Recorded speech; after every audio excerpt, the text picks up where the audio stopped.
Welcome to our channel.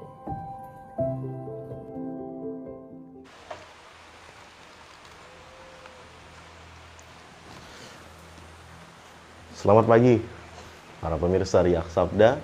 Berjumpa kembali dalam Renungan Harian Riak Sabda edisi 16 Juni 2020 hari Selasa. Hari ini dari Injil Matius, kelanjutan dari Injil yang kemarin berbicara soal kasih. Nah, Yesus mengatakan dalam Injil, jika dalam hukum yang lama, kasihilah orang yang mengasihimu dan bencilah musuhmu. Tetapi Yesus mengatakan bahwa hari ini aku mengatakan kepadamu bahwa kasihilah musuhmu. Karena sebagai anak-anak Allah, Yesus mengatakan bahwa kalau engkau mengasihi orang yang mengasihi engkau, apa bedanya kamu dengan yang lain? Karena orang lain juga mengasihi orang yang mengasihi dia. Nah, tetapi kita diminta untuk mengasihi musuh. Emang kadang-kadang Tuhan tuh aneh, bikin suatu sabda yang sangat bertentangan sekali dengan kemanusiaan. Saya pengalaman-pengalaman sebelumnya berjumpa dengan banyak anak muda yang memiliki luka batin yang begitu banyak dan sangat sulit sekali untuk disembuhkan. Semua orang paham dengan Injil hari ini bahwa mengasihi orang itu harus mengasihi musuh atau orang yang membenci kita itu harus dikasihi. Nah, tetapi saat sesuatu terjadi dalam hidup kita atau luka yang sangat mendalam dari orang yang sangat kita kasihi tetapi menyakiti kita. Misalnya perlakuan orang tua kita kepada diri kita. Saya pernah bercerita dengan seorang suster yang memiliki luka batin begitu dalam dengan ibunya dan juga dengan abangnya karena perlakuan dari orang tua saat dia masih kecil. Nah, dia butuh sekitar 50 hari retret luka batin untuk bisa menerima luka tersebut. Jadi Bapak Ibu sekalian, saya cuma berpikir bahwa Injil hari ini atau Injil-Injil atau hal-hal yang dikatakan oleh Yesus tentang mengasihi orang yang tidak mengasihi kita, itu yang butuh waktu. Apalagi kesakitan tersebut atau luka tersebut dari orang yang sebenarnya kita kasihi. Misalnya orang tua kita, saudara kita, suami kita, anak kita, atau orang tua kita. Itu sangat sulit sekali. Mungkin sangat mudah mengidentifikasi atau itu di luar kita. Di luar maksudnya keluarga kita. Misalnya teman, nah, itu sudah menjadi musuh. Mungkin kita tidak terlalu banyak memikirkan hal tersebut. Kita mudah lupa. Tetapi jika hal sakit tersebut atau sesuatu tersebut, luka tersebut dihasilkan oleh orang terdekat.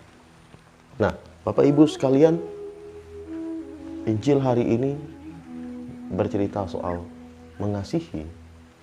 Itu butuh proses.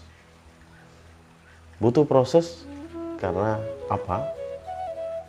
Karena kerelaan manusia untuk merelakan sesuatu yang terbesar dalam dirinya adalah ego. Mengapa kita lama menyembuhkan luka batin? Karena ego kita.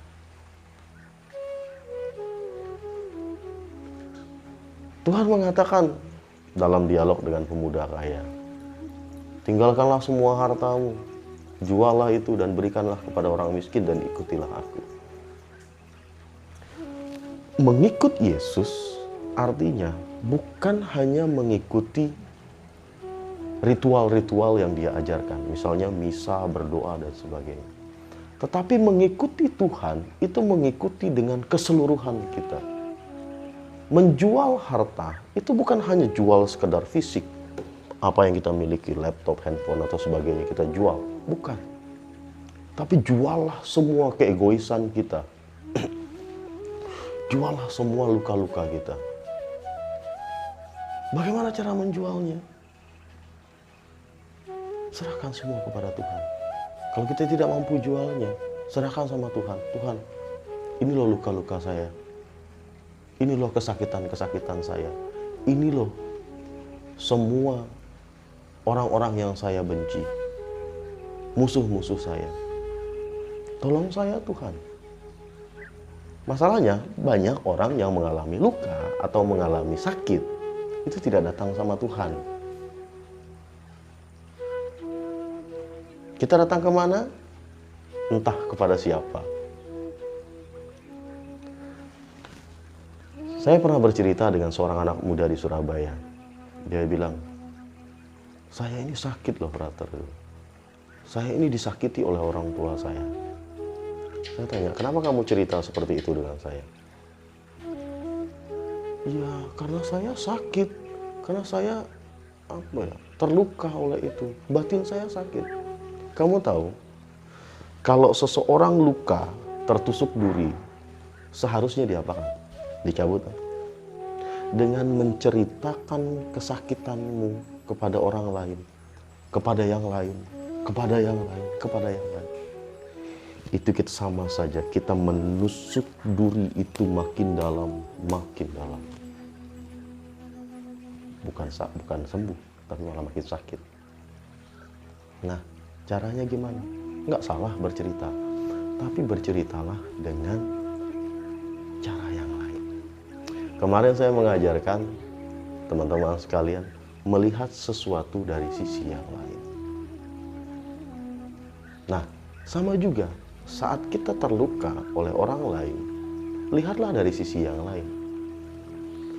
Terkadang, teman-teman sekalian, banyak yang kita pikir itu adalah luka, maksudnya adalah perihal kebencian yang orang lakukan kepada kita. Sebenarnya tidak. Kadang-kadang itu kita sakit hati dengan orang karena perkataan dia. Dia tuh tidak berpikir bahwa kata-kata dia itu menyakiti kita. Makanya kalau kita sakit hati dengan teman tuh kadang-kadang teman enjoy saja dengan perkataan, malah negur kita, hei apa kabar gitu. Kita yang merasa terluka, aduh gimana ya, dia tuh kok nggak ngerasa ya nyakiti saya. Ya kamu aja yang terlalu melo, sedikit-sedikit sakit hati. Hei, jangan berpikir bahwa orang lain itu berkata selalu ingin menyakiti kamu. Hanya dengan mengatakan, bodoh, langsung tersusuk sakit memang. Ya karena memang saya bodoh. Lalu apa gitu? Terus tiba-tiba sakit hati berkepanjangan, luka batin, nanti sampai berhari-hari, bertahun-tahun. Padahal orang yang cuma ngomong seperti itu, maksudnya cuma bercanda. Makanya kadang-kadang semua hal yang terjadi dalam hidup kita, yang kita pikir orang menyakiti kita, sebenarnya sekedar bercanda atau sekedar suatu hal yang tidak sengaja orang lain katakan. Mengasihi musuh itu gampang-gampang susah sih memang, cuman kadang-kadang kita loh yang susah. Bukan kasihnya yang susah, kitanya yang susah. Oleh sebab itu, hari ini kita sama-sama berdoa kepada Tuhan. Serahkan semua luka kita, serahkan kesakitan-kesakitan kita, dan kita berdoa kepada orang yang menyakiti kita. Semoga apa? Semoga luka-luka kita itu sembuh dari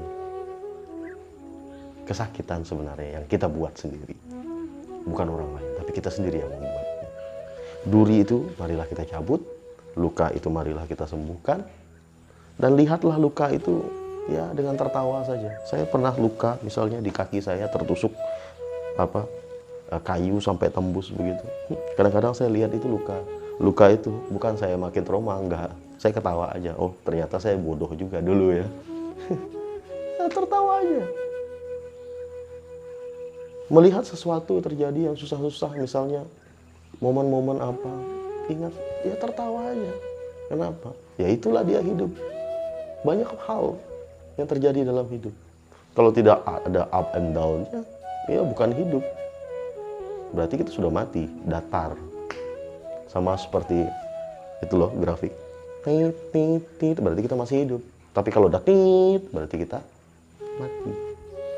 Nah, selama kita masih tit, tit, tit, ya bersyukur. Sakit, nikmati. Bahagia, nikmati. Karena itulah hidup. Kalau tidak dinikmati, semuanya adalah kesakitan. Tidak menikmati, semuanya adalah kesenangan. Sampai jumpa. Semoga Tuhan memberkati kita. Amin.